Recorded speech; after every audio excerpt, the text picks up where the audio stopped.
I think for me, the one story that really encompasses everything that we're trying to explain to New Mentor is our turkey hunt.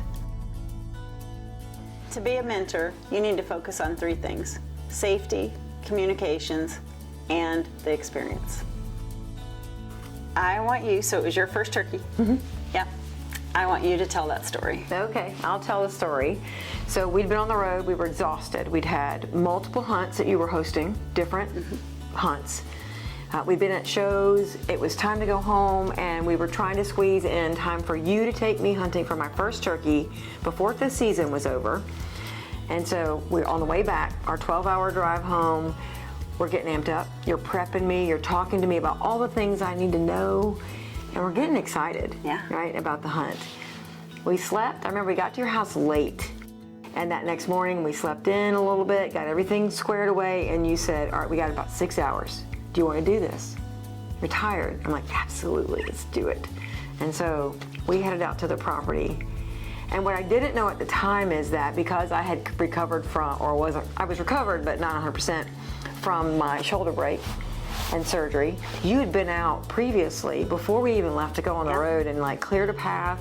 You had a whole plan. So Todd and I actually went out there, and I took a broom and I was literally sweeping the path. Right. Because I was so concerned for your safety. Or tripping on a rock. Yeah, anything.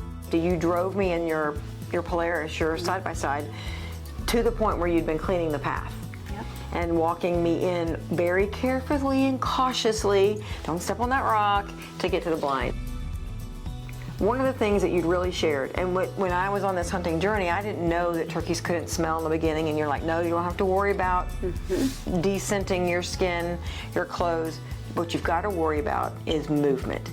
That turkeys can see your eyes move. And so in my mind, that's what I had interpreted. So once we get into the blind, and I'm sitting very still, you're getting everything set up, my brain says, okay, I gotta stay still. You were very still. I was very still, and we spent a lot of time. You worked really hard calling. You've got a very methodical purpose in your call, right? You don't want to call too much, you want to call just enough. And you would kind of coach and tell me quietly what you were doing. I'm going to call this way, we're going to listen. And we'd wait. We'd hear nothing. And that went on what seemed like for hours. And then there was a call, and we got maybe a response. Right. You heard it. Yeah, it sounded like a Jake to me. Yeah, and I still wasn't sure. Right. I remember that was like in front of us, like forward of the blind. Right. And you had taught me in this experience that the turkeys will circle just because you think you hear something out front. They could come up from behind, and we're sitting there, we're waiting, and this keeps going. And we're both, I mean, we've been on the road. Right. We're exhausted. We were tired. And as we sit very still, we begin to kind of fade. It's like time for a nap. We've had some snacks. And you said to me, all right, this is it. We're gonna try one more time. We're almost done with hunting hour. Yeah. Like if we don't harvest now, we're not gonna be able to harvest within regulation. And you asked me if I wanted to do that. Like, do you want to stay and do it one more time, or do I want to go? I'm like, oh, I'm here. Yeah. Like we've been sitting here, Right. I might as well stay and just do this. You hit that like call. It should not have worked, just FYI. Right. Like I hit my box call, I hit my slate call, I used my mouth, like I threw the kitchen sink And you told me into that. the woods. You Like, told me we're that gonna see what happens. you did all of Yeah. that. I that was still learning to me. I didn't know that's how you did or didn't call. And you said, this is not how I would recommend you do this, but it's our last chance today. Yeah. Actually for this season here, so I'm just gonna throw the kitchen sink at them. And there I am, hour 4, almost hour 5, staring at the decoy, where I've been staring for a long time Right. waiting. And you did that, you hit all the calls. Right. And there was a response. And I can remember thinking, like inside my, literally it was like a catch Yep. in my breath. Oh my gosh. And you were, okay, that's it. You're like, get ready. Yeah. And you would tell me very quietly, okay, they're gonna probably come up from this side. You might hear movement.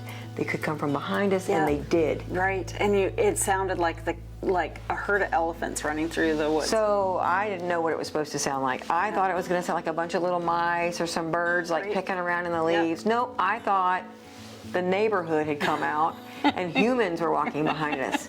They were like, the leaves were moving. It was very different than anything I ever expected. And so I'm waiting and I'm waiting and I'm waiting. I'm staring at the decoy. Where have I been staring now for the entire time? Because I'm not supposed to move, and I was afraid. I was afraid if I started moving in the blind that if there were a bird across from us, they would see it. So I had been very still, and you're coaching me very quietly. Okay, they're gonna come up. Right, and you're whispering, and you're barely moving, and the hens came in. Yeah. And you told me before I could see them, the hens are gonna come in on the left. And they did. Yeah, because I could see them. You could see them. I couldn't see them. Right. And Because I was moving my head a little. And you, well, because your version of don't move and my version of don't move were two different things at that time. And so you told me when the hens come in, the tom is not going to be, he's not going to be with them, but he's not going to be far behind. And we could still hear the rustling behind us. And my brain said, oh no, this bird, this tom is going to pop his head up right here next to the blind where it's open.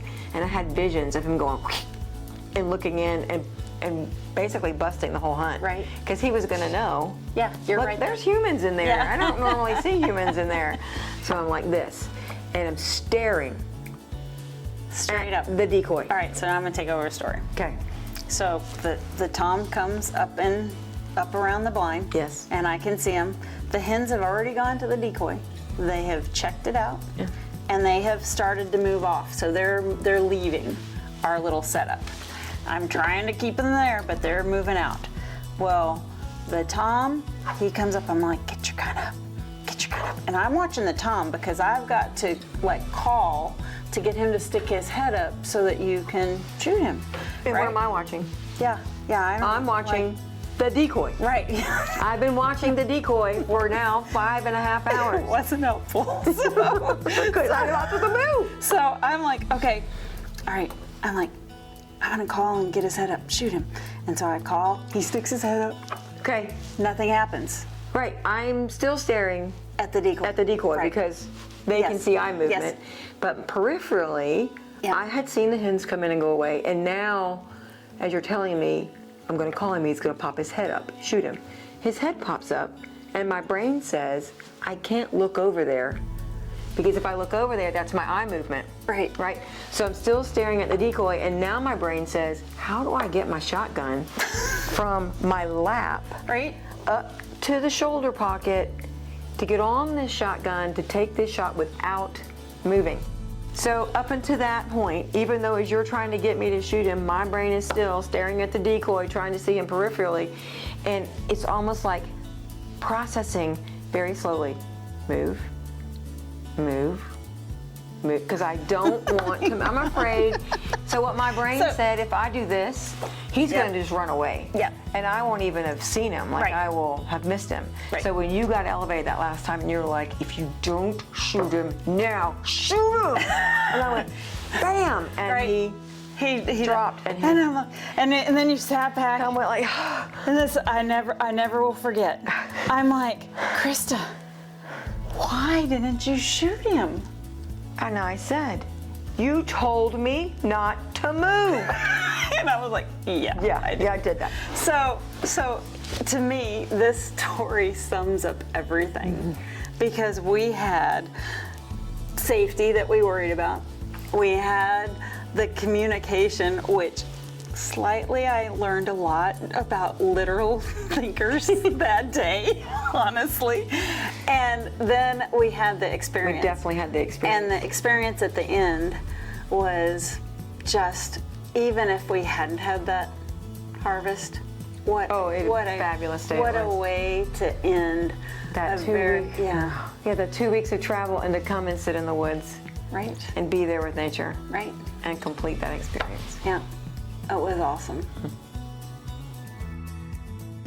Share this video, share it with your friends, ask someone, the person you least expect that would want to go hunting, ask them, hey, I'm going hunting this weekend. Do you want to come? You're going to be surprised at the answer.